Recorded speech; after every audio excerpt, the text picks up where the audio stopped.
على سبيل المرح خليني كده اوريكم محاولتي او ماي تيك على ترجمة كلمة يوتيوب.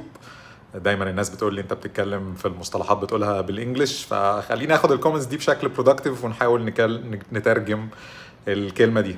يوتيوب ترجمة الحرفية هتبقى انت انبوبة، ومش هتبقى انبوبتك.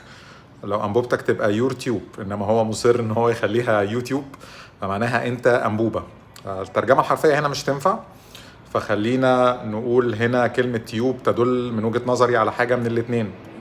ايذر ان هي ستريم صغير، حاجة ريليتد للستريم، بس بدل ما يبقى ستريم يعني حاجة لايف كبيرة، هي حاجة مصغرة فخلوها تيوب، فتبقى انت قناة او انت ستريم.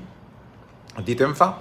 وممكن يكون مقصود بيها التلفزيون الكاثود راي تيوب او سي ار تي اسم الشو بتاعي.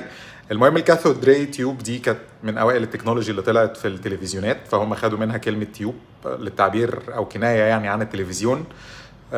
فالترجمة ممكن تبقى تلفزيونك، وبرضو دي انا هعترض عليها لان هي لو تبقى كده لو كانت الكلمة يورتيوب، انما الكلمة يوتيوب فهتبقى معناها انت تلفزيون. واعتقد دي اكتر ترجمة منطقية، لان اليوتيوب اول ما طلع كانت فكرته حتى قبل ما تشتريه جوجل انك انت دي حاجة بتعبر عنك انت، او في نفس الوقت لو انت المتلقي انت اللي بتختار تشوف ايه اللي انت بتريليت ليه، فانت والتلفزيون بقيتوا حاجة واحدة، فتبقى انت تلفزيون.